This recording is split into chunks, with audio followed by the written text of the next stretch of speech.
Muy buenas tardes, amigos de EI Oaxaca. Ya estamos con ustedes como cada sábado en punto de las 14 horas, pues para compartirles con la información, las noticias más relevantes que han acontecido durante la semana, no solo en nuestro estado, sino en el país, y también pues información en relación al tema de salud que le seguimos dando seguimiento a nivel internacional. Así es que estamos listos, no sin antes pues recordarles que nos será muy grato leer, que nos escriban desde donde nos acompañan, algún comentario respecto a la información que se esté compartiendo con ustedes o alguna noticia relevante que esté sucediendo desde donde ustedes nos acompañan.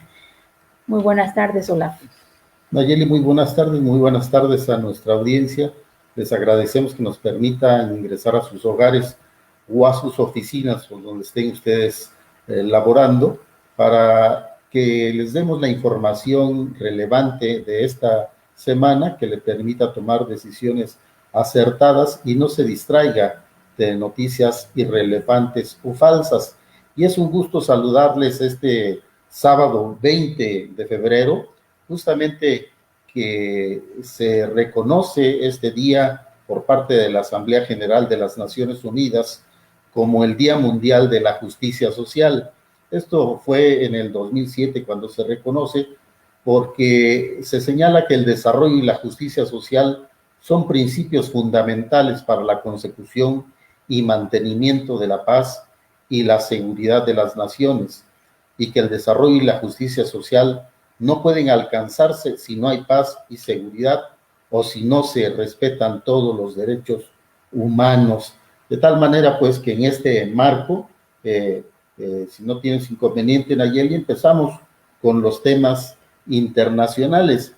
Y destaca una publicación de Bill Gates hace 10 años aproximadamente, hizo algunos pronósticos sobre lo que vendría en los futuros años y ya hablaba del tema de una pandemia, no se sabía cuál ni de qué serían sus características, y recientemente hizo otra aseveración en una presentación de uno de sus libros, y es en el tema de los efectos del cambio climático, y señala que serán mucho peores que los de la pandemia si no conseguimos reducir a cero las emisiones de efecto invernadero para el año 2050.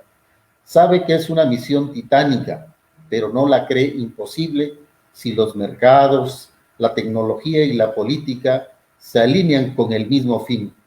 Él aporta su plan, que desgrana en su nuevo libro, Cómo evitar un desastre climático, en el que descarta dedicar esfuerzos a mitigar los efectos del calentamiento del planeta porque sencillamente ya es demasiado tarde. Es importante retomar y conocer estos planteamientos que se están haciendo porque ya los estamos viviendo, y un caso que abordaremos más adelante es justamente estas nevadas tan fuertes que nos han dejado sin electricidad a más de 4.700.000 personas en este país. Y al mismo tiempo que hace estas declaraciones, la Organización Mundial de la Salud pidió a 6 países de África que estén alertas ante el escenario de más infecciones del ébola, luego de que Guinea reportó nuevos casos y la República Democrática del Congo afirmó que los contagios que está detectando corresponden a un rebrote de la enfermedad, cuando ya se pensaba que el ébola estaba controlado, pues resulta que ahora puede ser un nuevo dolor de cabeza para el mundo. Y en este marco, la Universidad de Johns Hopkins registra 110.687.323 personas infectadas por COVID-19 y el deceso de cerca de 2,5 millones de personas en el mundo, de tal manera que el grado de letalidad mundial es del 2.21%.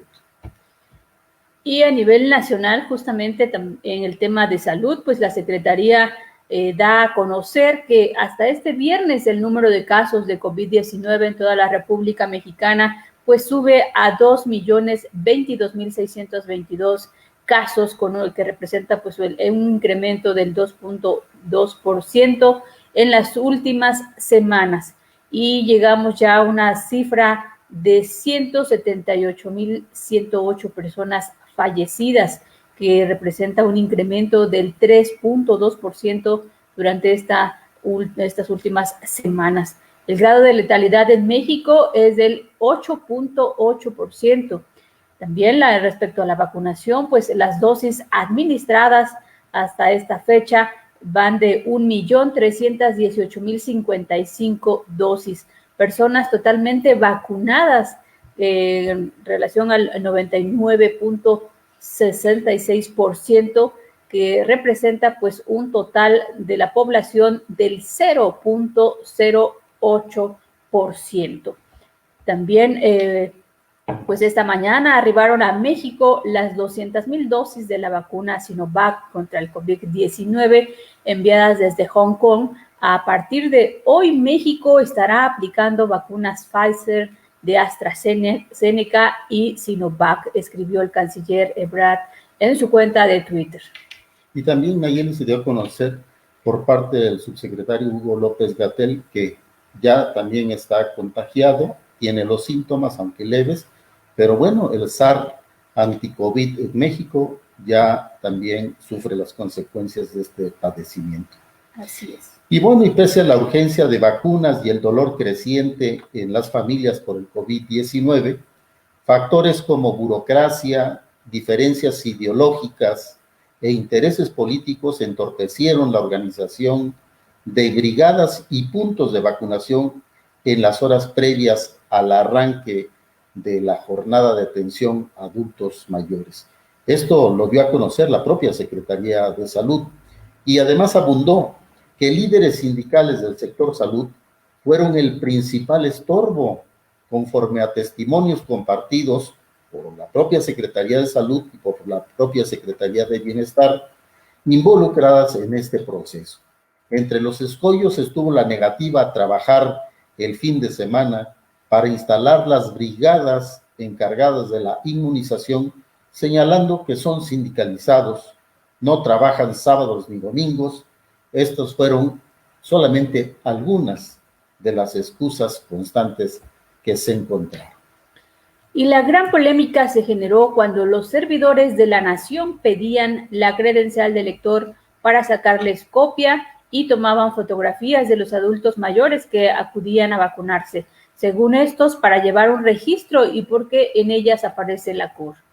El Instituto Nacional Electoral advirtió que este uso de la credencial pues ya generó quejas en el órgano electoral y ello conllevará a una investigación. Se expuso la vulnerabilidad que representa el solicitar la credencial del INE al momento de aplicar la vacuna. Consideró viable que se pida la mica a manera de identificación, sin embargo, pues reprochó que se solicite copia de esta. Finalmente, el gobierno federal desistió de este mecanismo y ahora solamente se solicitará la cédula única de identificación poblacional, o mejor conocida como la CUR, para tener el registro de las personas inoculadas y darles seguimiento en materia de salud. Y en una de las mañaneras se le preguntó al presidente de la República sobre el abastecimiento de medicamentos oncológicos, y el propio presidente aseguró que hay mafias que buscan impedir que el gobierno federal pueda comprar medicamentos en el extranjero para que ellos sigan acaparando las compras. Una acusación bastante delicada y que desde luego tendrá que aportar pruebas o hacer precisamente presentar las denuncias correspondientes. Y pues resulta que, por ejemplo, señala que estos medicamentos para niños de cáncer los produce una empresa en México que se llama PISA, que los dueños, con muy buena relación política, están dedicados a hacer una campaña en contra del gobierno, porque ellos dominan todo el comercio de estos medicamentos, aseguró el presidente de la República. Dice, como son perseverantes, aunque no nos lleve tiempo, se va a resolver, y dice el presidente que van avanzando en este propósito. Sin embargo, pues las manifestaciones han sido reiteradas, porque desde el año pasado no hay medicamento para el tratamiento de los niños con cáncer y sigue habiendo desabasto, porque justamente el propio gobierno federal canceló los contratos que había en tránsito, porque decía que había corrupción. Sin embargo, pues no se ha demostrado absolutamente nada de esos casos, solamente fueron dichos del propio presidente de la República. Y bueno, si hay mafias, habría que entender pues el planteamiento que hace el empresario Cosío, Alejandro Cosío. ¿Se acuerdan que Alejandro Cosío dijo que él ya tenía contactos en la Unión Soviética y que podría adquirir la vacuna Sputnik V para efectos de que se trajera a nuestro país? Y el propio empresario señala que existen bloqueos y descalificaciones del gobierno federal para evitar que las dosis se distribuyan en México. Entonces habría que preguntarse, ¿mafias? ¿A qué se refiere el presidente? ¿Mafias del gobierno federal? ¿Mafias de los empresarios? ¿O mafias de qué? Porque el empresario se queja de que el gobierno le pone obstáculos para traer esas vacunas. Y bueno, y ante esos obstáculos que le ponen, ahora esas vacunas el empresario se las va a llevar a Argentina, a Bolivia, Costa Rica, Honduras y República Dominicana. Y en sesión del Consejo de Seguridad de la Organización de Naciones Unidas, el canciller Marcelo Ebrard pues llamó a la comunidad internacional a evitar el acaparamiento de las vacunas contra el COVID-19 y a acelerar las primeras etapas en las entregas del Fondo de Acceso Global para Vacunas COVID-19, COVAX por sus siglas en inglés. Dicho mecanismo, aseguró, es una herramienta fundamental, innovadora y extraordinaria, pero también debemos reconocer que ha resultado insuficiente hasta ahora y que el escenario que queríamos evitar, desgraciadamente, se está confirmando. Al día de hoy no se han distribuido vacunas vía este instrumento multilateral. Obviamente, COVAX no resolverá el problema de México. México apostó por 3 vacunas, Pfizer, AstraZeneca y CanSino, que adquiriría en el mercado, pero lo hizo en el último trimestre del año pasado, cuando varias naciones, entre ellas las que tienen 75% de las vacunas, pues comenzaron a hacerlo en marzo y abril de 2020. México llegó tarde y mal al mercado de las vacunas, perdido en los diagnósticos y la oposición a ellas por parte del subsecretario de Salud, Hugo López-Gatell. También rechazó las propuestas de Moderna porque le pareció que eran caras y ante la emergencia pues adquirió apresuradamente vacunas rusas, la Sputnik V, que no terminan de llegar. Y fíjate, Nayeli, que afortunadamente el gobierno de la Ciudad de México está tomando decisiones relevantes que van en contrasentido a lo que está realizando el gobierno federal o está tomando el gobierno federal decisiones tardías. ¿Te acuerdas del cubrebocas que recomendaban que no era necesario? En el gobierno del distrito de la Ciudad de México se hizo el uso obligatorio. Lo de las pruebas para saber si se había contagiado alguna persona, también se decía que no eran necesarias, se minimizó el asunto. Pues resulta que ahora, bueno, también el tema de los empresarios que tanto ataca el presidente, pues resulta que el gobierno de la Ciudad de México celebró un contrato con la Asociación Nacional de Tiendas de Autoservicio y Departamentales. Acordaron en este documento la aplicación de pruebas gratuitas para detectar coronavirus en farmacias y centros comerciales. De acuerdo con la Secretaría de Salud, estos test son útiles en comunidades de difícil acceso a un laboratorio y son recomendadas por la Organización Mundial de la Salud para complementar la estrategia de vigilancia epidemiológica de la epidemia. Los resultados de esta prueba se obtienen en aproximadamente 30 minutos. Para la aplicación de pruebas rápidas estarán disponibles 42 farmacias privadas y 10 kioscos en plazas comerciales. Bien valdría la pena que los demás gobiernos estatales tomaran ejemplos exitosos. Y bueno, pasamos a información relacionada con la economía en nuestro país. El Instituto Nacional de Estadística y Geografía, el INEGI, reportó que entre el último trimestre de 2019 y el mismo periodo del año pasado, los desocupados, población que busca activamente un trabajo sin encontrarlo, pasaron de 1.942.000 a 2.549.000. Dicho incremento no superó lo reportado en 2009 y 2010, cuando ocurrió una crisis financiera internacional. Sin embargo, sí destaca que pese a los altos grados de informalidad que ayudaban a hacer más corto el desempleo en el país, creció 332% el número de personas que llevan entre 6 meses y un año en busca de una labor.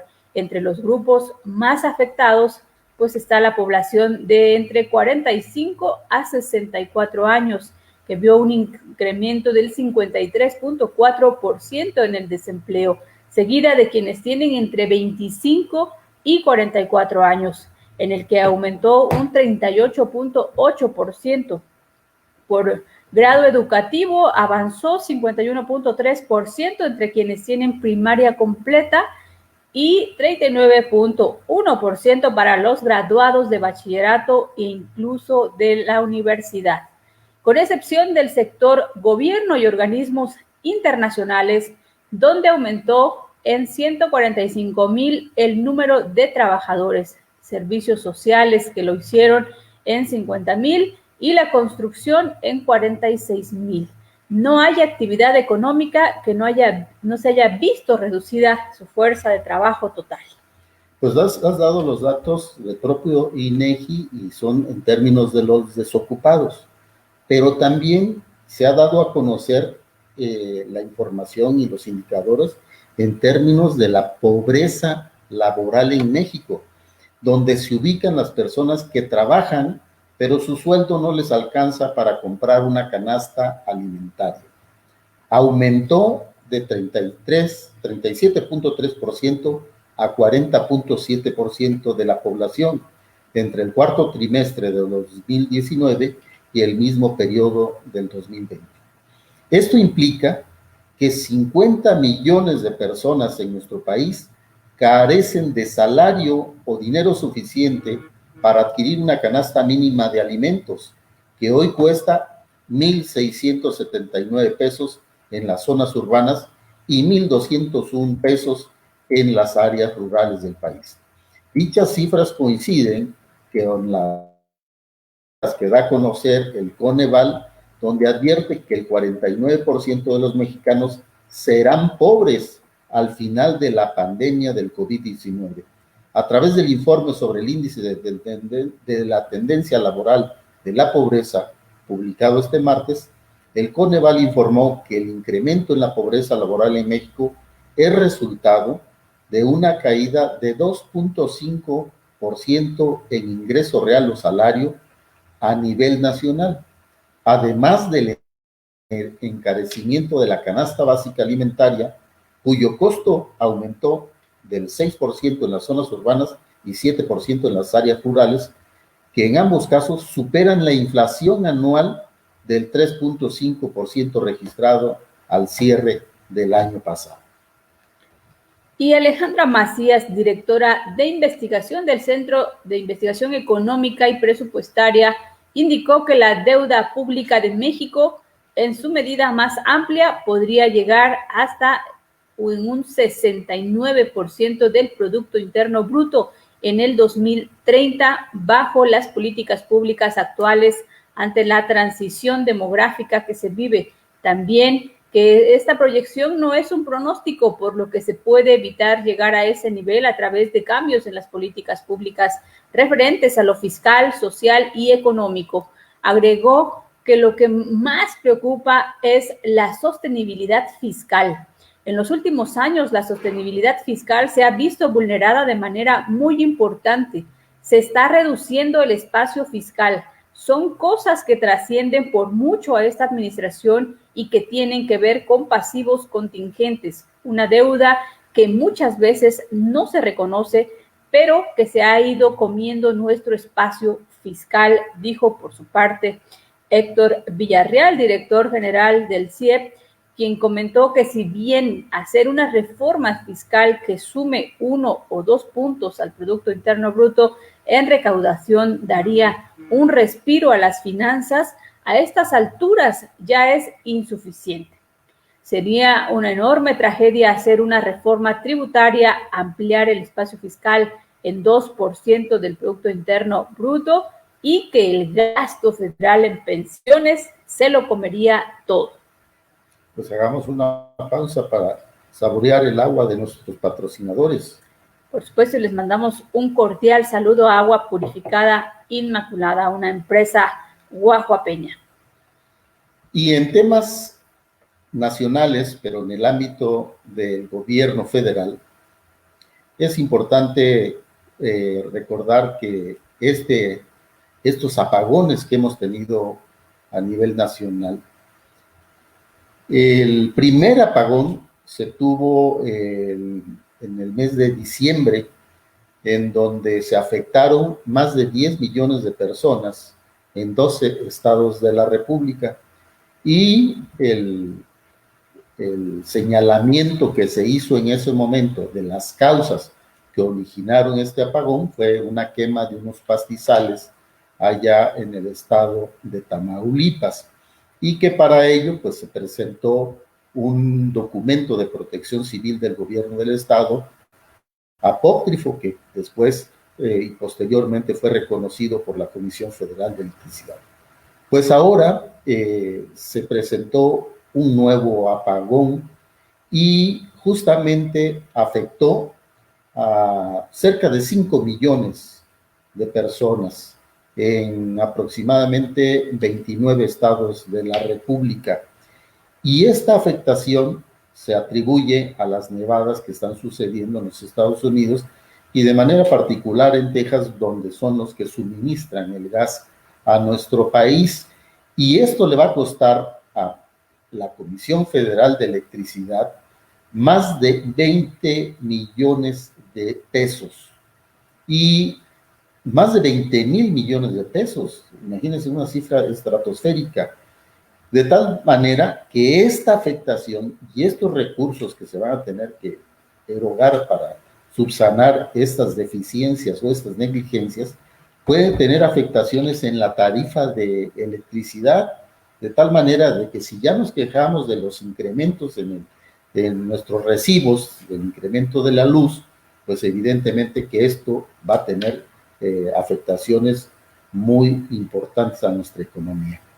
Y desde luego que en una nota posterior daremos a conocer lo que ya comentaron los especialistas en torno a esta aprobación que se hizo en comisiones de la nueva ley de energía eléctrica.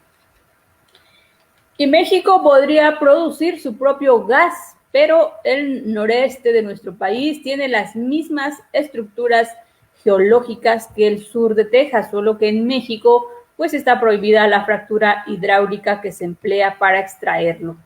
Tampoco tenemos capacidad de almacenaje porque los proyectos de Cenegas para construir instalaciones pues fueron suspendidos por el gobierno de López Obrador. Y lo que comenta un exfuncionario de la Comisión Reguladora de Energía es muy relevante porque él señala que el congelamiento de los ductos no genera la falta de gas natural, sino que el frío causó un precio muy alto para adquirirlo.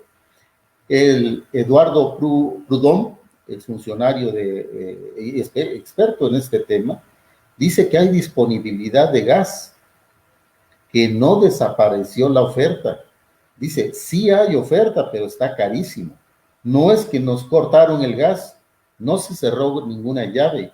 Y agregó que México tiene 24 interconexiones de gasoducto con Estados Unidos, la mayor parte ocupadas por la Comisión Federal de Electricidad y Pemex. Y desde el viernes, la Comisión Federal de Electricidad comenzó a detectar la escasez de gas para la producción de electricidad, por lo que solicitó la declaratoria de estado operativo de alerta, y al respecto la comisión informó que el costo del gas de Estados Unidos es de $3 por unidad de medida, aunque en esta contingencia se elevó hasta $600. Y David Rosales, especialista del sector y gerente de energía de Grupo U Corporate, dijo que la llegada hasta ahora de los barcos cargados de gas es una solución tardía por parte de la CFE, pues la empresa no hizo los pedidos a tiempo para que pudiera evitar la crisis de suministro y generación. Entonces, como seguimos viendo, las acciones del gobierno federal pues siguen siendo tardías. Bueno, y además negligentes, y que pues se advierte que todavía podríamos tener una semana más de problemas, a pesar de que el gobierno tejano ya levantó cualquier restricción de transportar este gas hacia México, pero las cuestiones climáticas pues van a seguir afectando. Y en términos de más acciones del gobierno, es importante señalar que 75 científicos responsables técnicos de proyectos en 26 universidades, institutos y centros públicos de investigación entregaron una carta al Consejo Nacional de Ciencia y Tecnología, al CONACYT, y a la Secretaría de Educación Pública para informar que no han recibido la segunda administración de dinero que se les asignó al ser seleccionados en la convocatoria para Ciencia Básica 2017-2018. El problema comenzó a salir a la luz el 5 de febrero del 2019, cuando los inconformes realizaron marchas y plantones frente a la sede central del CONACYT en la Ciudad de México, dando a conocer que más de 200 proyectos seleccionados se mantenían en vilo desde finales de 2018. La carta que recibió CONACYT dice que en respuesta a correos que los científicos han enviado, CONACYT ha respondido que el problema radica en la desaparición del fideicomiso en que se sostenían estos proyectos y que el Comité Técnico y de Administración del Fondo no se ha reunido para determinar cómo resolverán esta situación. Y bueno, los propios científicos señalan y le recuerdan al CONACYT que el presidente de la República y el secretario de Hacienda declararon en su momento que a pesar de que desaparecieran estos fideicomisos, los recursos ahí van a estar y no se verían afectados ninguno de los beneficiarios, porque los recursos estaban justamente ubicados para la educación, para los temas de la ciencia y para otros temas adicionales que ya se habían previsto y que se tendrían que continuar. El gobierno federal, por medio de la Secretaría de Hacienda y Crédito Público, pues ha inyectado alrededor de 15.400 millones de pesos para la construcción de 2.700 nuevas sucursales del Banco del Bienestar, con el fin de acercar los servicios financieros de esta institución a los beneficiarios de los programas sociales. Y pese a que al inicio de esta administración se afirmaba que la inversión sería por 10,000 millones de pesos. Entonces, pues ya van duplicando, rebasando más del 50% de sus pronósticos. En reunión con medios, Diana Álvarez Mauri, directora general del Banco del Bienestar, pues confirmó que esta cantidad recibida por parte de Hacienda está destinada para que la Secretaría de la Defensa Nacional, la SEDENA, edifique 2.700 nuevas sucursales y que las equipe con todos los servicios y recursos necesarios para su operación. No obstante, pues con lo anterior, la SEDENA va rezagada con la construcción de las sucursales del Banco del Bienestar. De 2.700 previstas para el cierre de este año, reporta 476 concluidas, 524 en proceso y pues 1.700 por comenzar. Pues ahí es un trabajo más para la Secretaría de la Función Pública y para la Auditoría Superior de la Federación, porque tiene que coincidir el avance físico y financiero para efectos de que se empiecen a gastar recursos y no a incrementar el recurso cuando todavía no se ha ejercido. Bueno, pues ahora los invitamos a nuestros amigos y amigas de la audiencia para que observemos qué está pasando en el Poder Judicial de la Federación.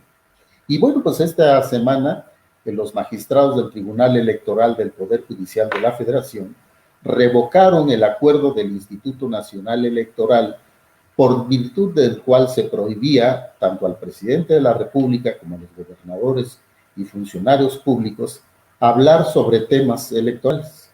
De la resolución solo se pudo saber a través de un tuit del magistrado Felipe de la Mata, donde explicó el sentido de su voto, según el cual el INE se excedió porque originalmente en una resolución previa sobre las conferencias mañaneras del presidente López Obrador, el Tribunal Electoral había solicitado al organismo electoral resolver la procedencia o no de las medidas cautelares inhibitorias para el presidente y no para todos los servidores públicos. Según De la Mata, al resolver la queja interpuesta por el PRD, en la que ya se había denunciado por la misma conducta, aludir al proceso electoral al López Obrador, los magistrados habían considerado lícitos tales declaraciones, de tal manera que seguirá habiendo mañanera y seguirán habiendo declaraciones en torno a los procesos electorales por parte del presidente. El juzgado cuarto de distrito con sede en Yucatán concedió 3 nuevas suspensiones provisionales contra el Tren Maya en el estado, lo que impide a las autoridades federales continuar con las obras de construcción en el tramo 3 del nuevo proyecto hasta en tanto se resuelva pues estas situaciones de forma definitiva. Y la Asamblea de Defensores del Territorio Maya Muxxibal y el colectivo Xuntan Maya, así como el equipo legal de indignación, promoción y defensa de los derechos humanos, informaron que los 3 amparos interpuestos por indígenas mayas de 40 comunidades de Yucatán impugnan la constitucionalidad de la manifestación del impacto ambiental aprobada por la Secretaría del Medio Ambiente y Recursos Naturales, Semarnat, en favor del Fondo Nacional de Fomento al Turismo para la construcción de esa obra.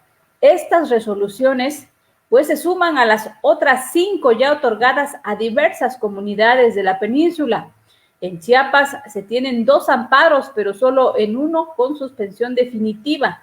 En Campeche hay 3 amparos con 2 provisionales y una definitiva. En el caso de Yucatán son 5 amparos con 4 suspensiones provisionales, así como 2 recursos que se turnaron a la Suprema Corte de Justicia de la Nación. Jorge Fernández Mendiburu, también abogado de indignación, advirtió que pese a las suspensiones provisionales, las obras de construcción continúan con el argumento de que están realizando mantenimiento a las vías, por lo que hizo un llamado a los jueces a poner atención a estos hechos, porque al no respetar las resoluciones, pues se daría una simulación. Y hay que hacer notar, Nayeli, que estamos apenas en la manifestación de impacto ambiental. Todavía falta la segunda parte que seguramente impugnarán los abogados, que es la falta de consulta previa, libre y informada, de acuerdo con el convenio 169 de la OIT. Y bueno, ahora veamos qué están haciendo nuestros legisladores federales. Y pues de entrada, como ya le habíamos dado un avance, el día de ayer la Comisión de Energía de la Cámara de Diputados aprobó ayer en lo general el dictamen de la reforma a la Ley de la Industria Eléctrica.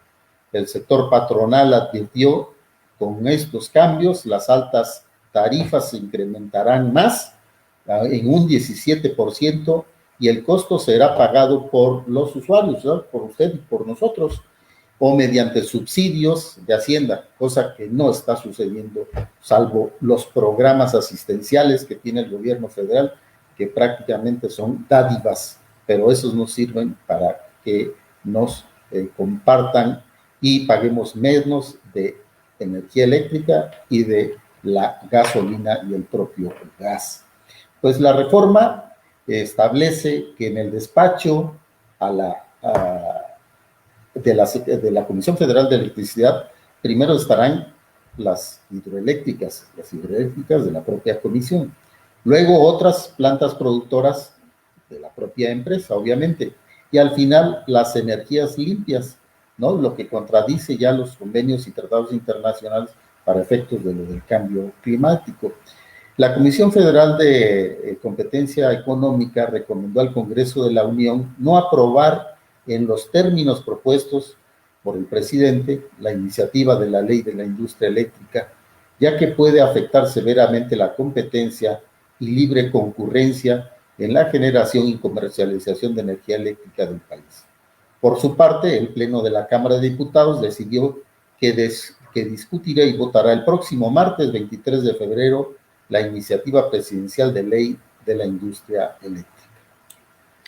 Y el grupo parlamentario de Morena en la Cámara de Diputados, pues presentó sendas iniciativas para elevar de 3 al 4% el porcentaje mínimo para que los institutos políticos mantengan su registro y para eliminar los 200 diputados federales plurinominales con los que actualmente pues se integra el Palacio Legislativo de San Lázaro.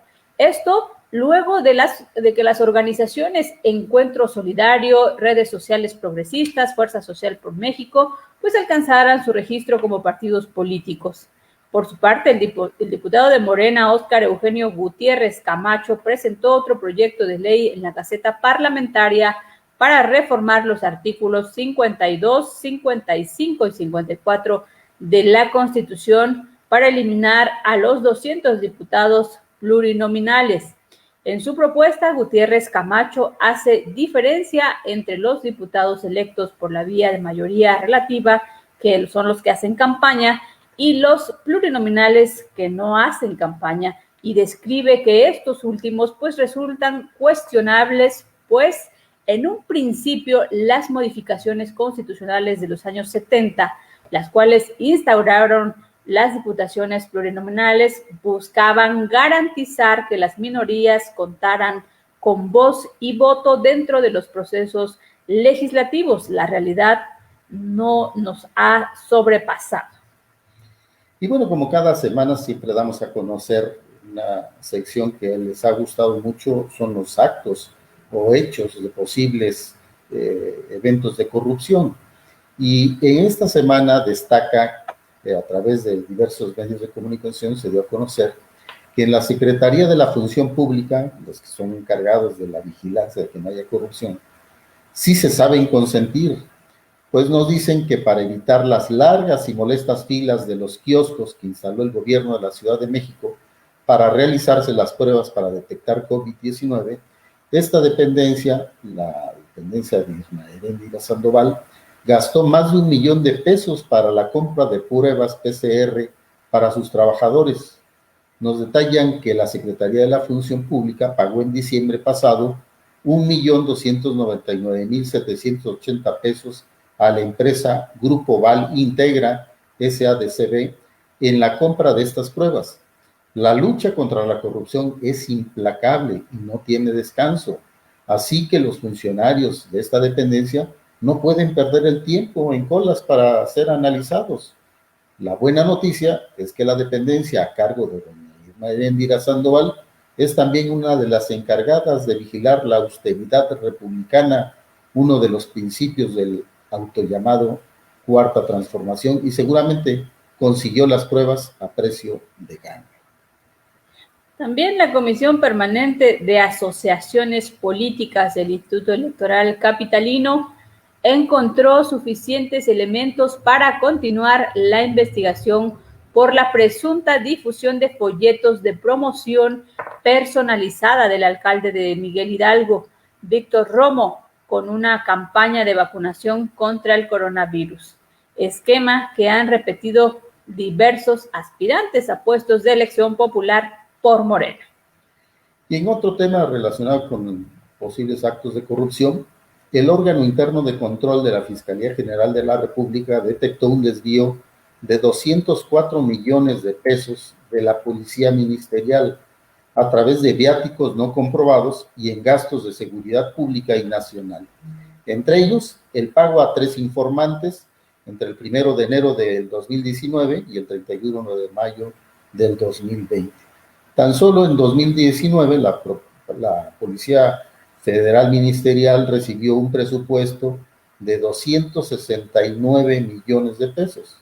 De acuerdo con el documento consultado por el portal La Silla Rota, las irregularidades detectadas se registraron en el periodo en que la Policía Federal Ministerial estuvo bajo el mando de Cayoski Guerrero Ortega, separado de la institución en mayo del 2020 por las investigaciones relacionadas con el robo a una residencia en el fraccionamiento Hacienda Valle Escondido en Atizapán, Zaragoza, en el Estado de México, propiedad del empresario petrolero Eduardo Natividad Maqueda.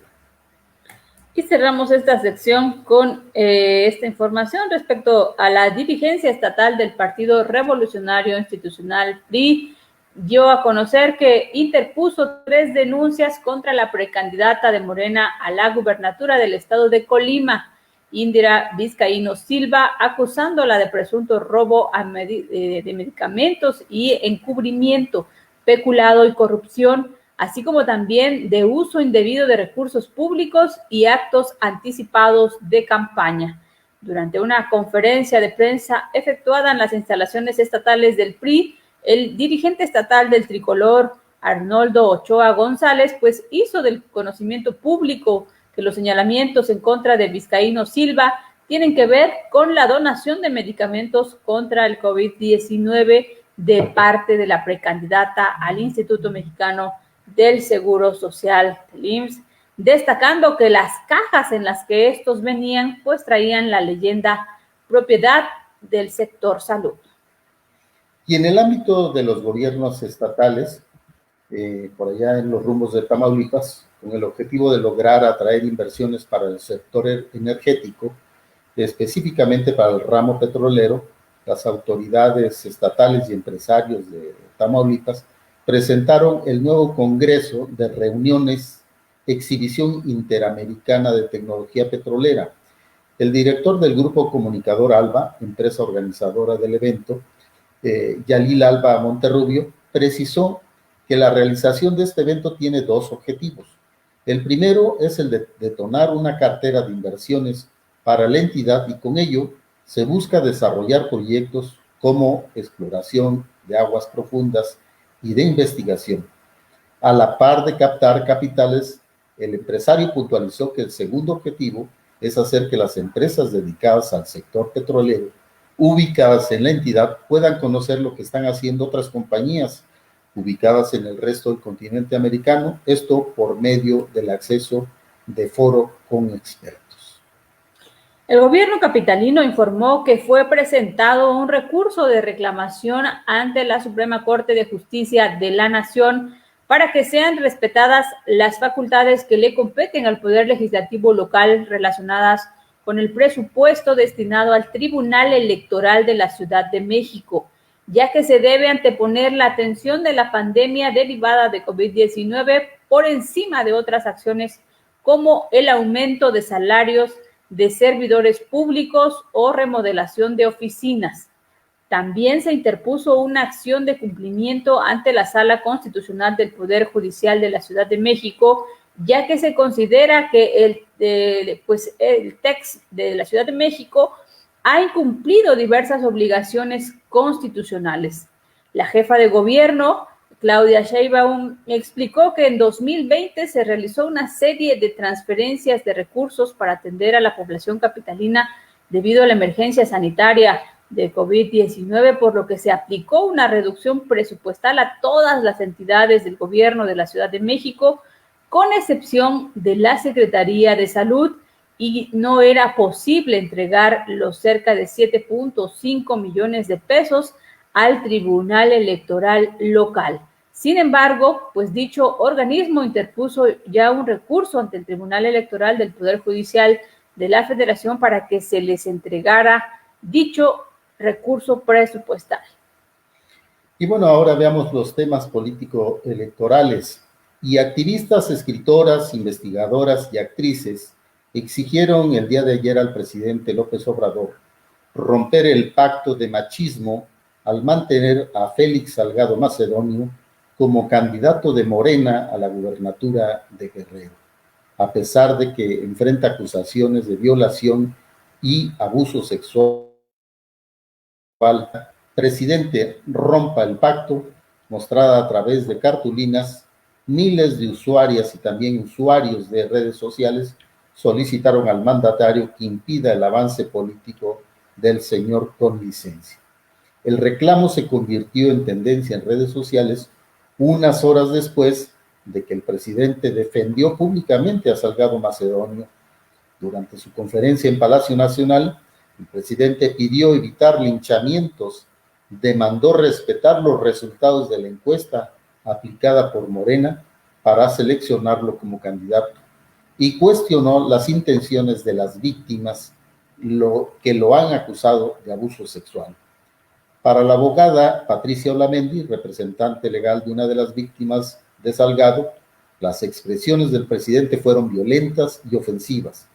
Señaló, no solamente le da su total apoyo, sino va contra la víctima, lo cual es muy fuerte. Fue muy violento, o sea, ustedes no existen las mujeres, no existen las víctimas. Es el pueblo ganar elecciones por ganar, reprochó Patricia Olamendi.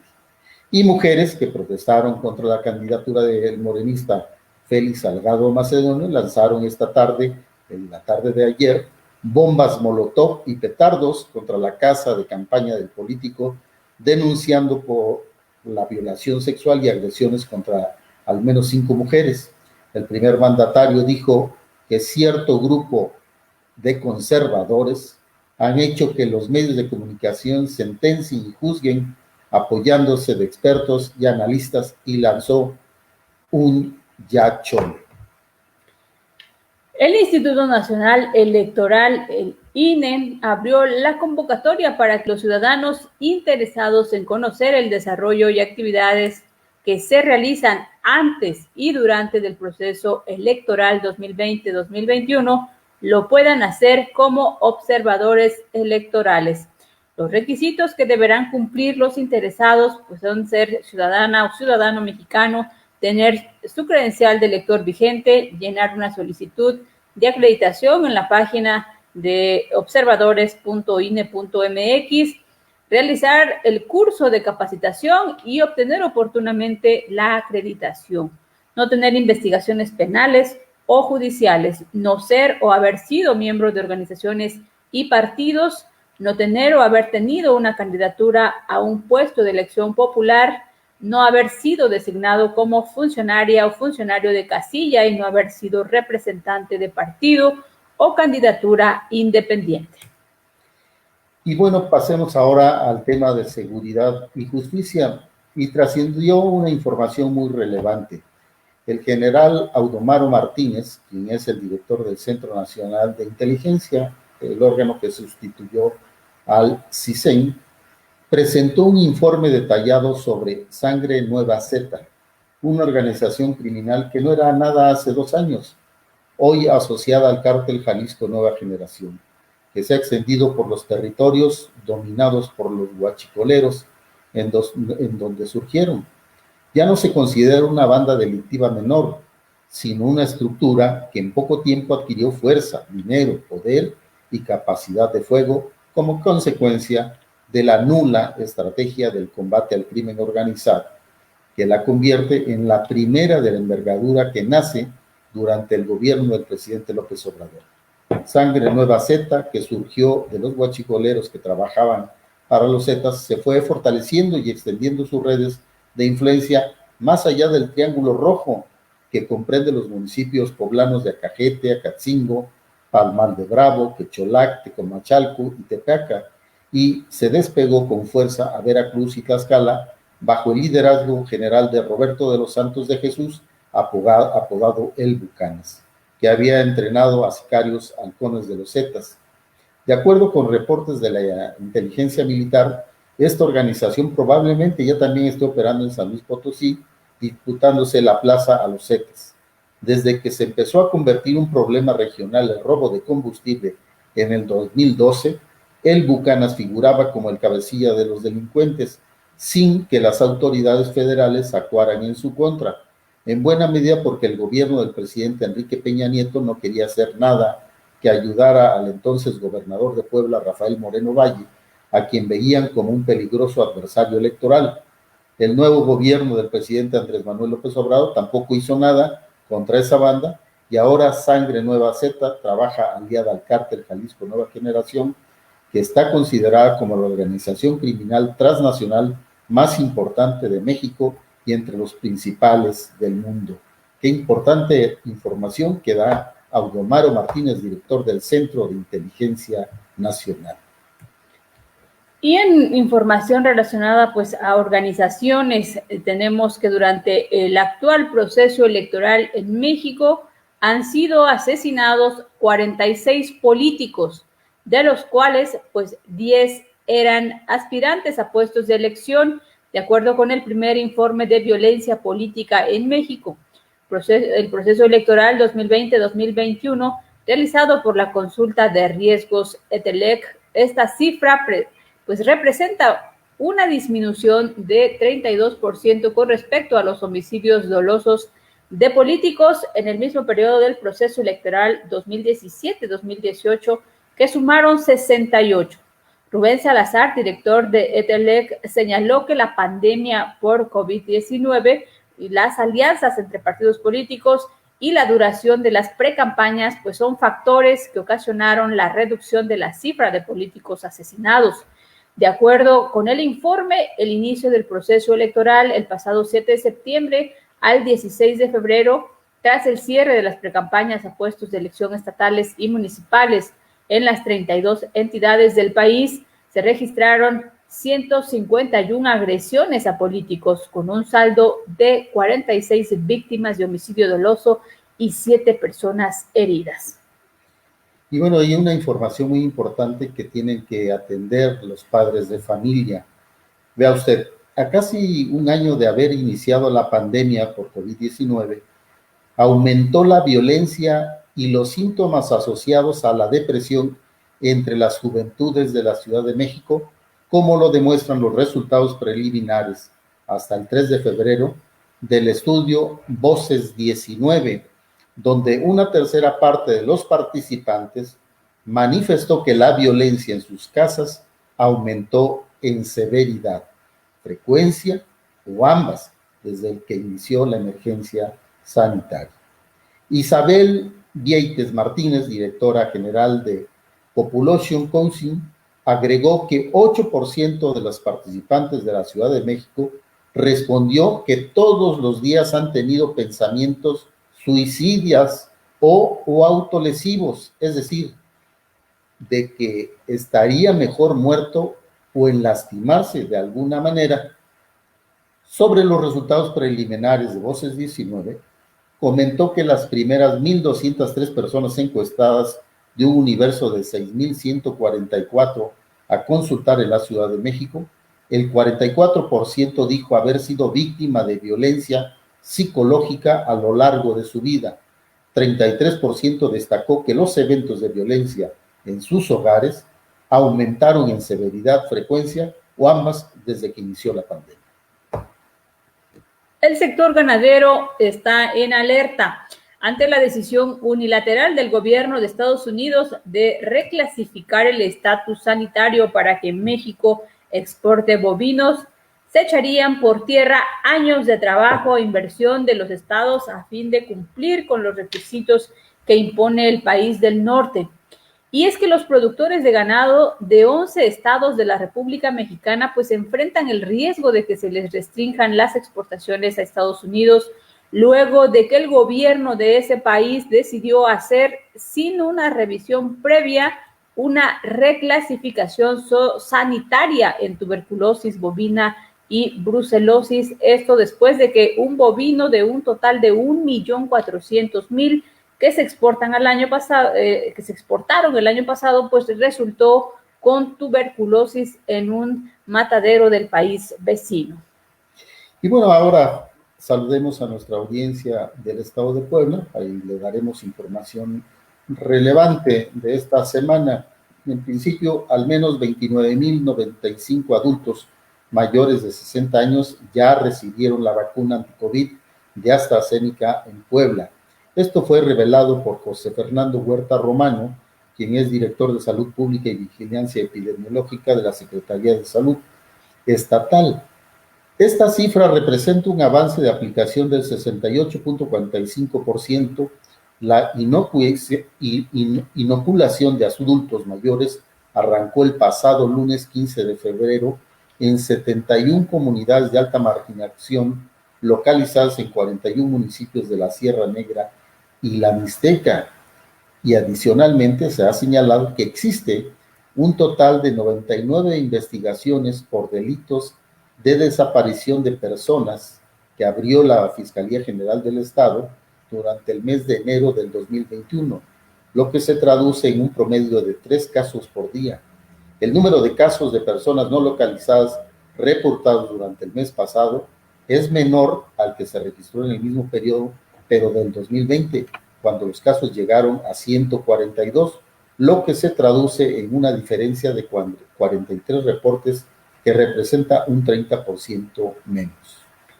Y el Instituto para la Gestión, Administración y Vinculación Municipal dio a conocer en días pasados que a través del informe Robo de Gas LP en Ductos, realizado con base a las cifras reportadas por Petróleos Mexicanos, Puebla posee a nivel nacional 2.071 tomas perforadas de manera ilegal. La entidad concentró el 79% del robo total nacional durante el 2019 y 2020. De hecho, en 2019 se habían contabilizado 918 ductos, por lo que hubo un incremento del 5%. Y bueno, resultaron afectadas más de 1,000 hectáreas de maíz en la región de Tehuacán, representando pérdidas que alcanzan los 10 millones de pesos, situación que se derivó de la tardía presencia de lluvias. En la Sierra Negra también hubo pérdidas, sin embargo, allá fue por heladas y fuertes ráfagas de viento que destruyeron los cultivos. El 15 de febrero, el Tribunal Electoral del Poder Judicial de la Federación dictaminó que alcaldes y diputados de Puebla que busquen la reelección en el proceso electoral de este año no están obligados a separarse del cargo. En sesión virtual, 2 de 3 magistrados de la Sala Regional de la Ciudad de México determinaron que no había sustento legal para el artículo 17 del reglamento de reelección que fue elaborado por el Instituto Electoral de Puebla. Y finalmente, en temas de Puebla, el Tribunal Electoral del Poder Judicial de la Federación revocó las restricciones y medidas cautelares contra el presidente, gobernadores y demás servidores públicos, como ya lo habíamos dado a conocer en el rubro del Poder Judicial de la Federación. Y pues el propio gobernador de Puebla, Miguel Ángel Barbosa Huerta, señaló que emitirá opiniones mesuradas en temas de esta índole para no provocar inequidad. Y pasamos a la información relacionada con nuestro estado. La Secretaría de Salud dio a conocer este viernes que el número de casos de COVID-19 en el estado es de 39.296 casos confirmados y llega a una cifra de 2.786 personas fallecidas, teniendo un grado de letalidad del 7.08%. También en este tema, pues, se celebró que llegó a Oaxaca 2.475 dosis de vacunas de Pfizer para el refuerzo con la segunda dosis a igual número de médicos y personal de salud en la primera línea de batalla contra el COVID-19. Y el grupo de habitantes de San Juan Mazatlán retiró el bloqueo de la carretera transísmica después de días de afectaciones a la población y a la economía, y después de que también tenían retenido a un servidor público del gobierno del estado. La madre de Laura R.M., Miss Oaxaca 2018, y quien representó a México en el Reinado Internacional del Café en Colombia 2020, aseguró que su hija es inocente del delito de secuestro que le imputa la Fiscalía General de Veracruz y denunció irregularidades en el proceso desde su detención hasta la imputación de los cargos. Y ante la temporada de incendios forestales que inicia, el Congreso local solicitó al gobierno del estado implementar campañas masivas de orientación a la población para prevenir los incendios forestales. En tanto, declaran a 5 municipios en emergencia por incendios en Oaxaca. Entre protestas y acusaciones de venta e imposición de candidaturas, recibieron al líder de Morena en nuestro estado, Mario Delgado. No queremos imposiciones. Acusaron al presidente municipal de Jojocotlán, el periodista Alejandro Jarquín, que ahora quiere perpetuarse con su esposa para abanderarla como Morena. Ya basta de tanta corrupción en Santa Cruz, Jojocotlán. Otro grupo acusó al senador Salomón Jara Cruz, quien fue a levantarle la mano a Félix Salgado Macedonio como candidato, de estar vendiendo las candidaturas. En medio de golpes y empeñones, pues Mario Delgado Carrillo celebró una reunión con diputados, diputadas federales y locales, la mayoría pues aspirantes a reelegirse, para evaluar y delinear la ruta electoral que emprenderán para las elecciones federales y locales intermedias de este próximo 6 de junio. Y a 5 días de su detención, 2 indígenas zapotecos propietarios de terrenos arrendados a la empresa española Eólica del Sur, que se confabuló con el gobierno estatal, fueron liberados del penal de Tanibet, no sin antes ser condicionados, por lo que se reservan sus derechos para actuar. Arturo Martínez Ruiz y Mariano Cabrera Nieto fueron acusados por despojo de tierras, extorsión y asociación delictiva, solo por exigir a los directivos de la empresa española Eólica del Sur el cumplimiento de los contratos firmados al alquilar sus tierras para operar la subestación del Parque Vinizá. Pues de esta manera concluimos con la información de tu semanario, los otros datos. Les recordamos que pueden escribirnos, mandarnos sus comentarios y con mucho gusto estaremos dándoles espacio para leerlos y compartir con toda la audiencia. De igual manera agradecemos que compartan estas transmisiones y pues nos estaremos saludando el próximo sábado en punto de las 14 horas. Así es que les deseamos que tengan una excelente tarde y un excelente fin de semana.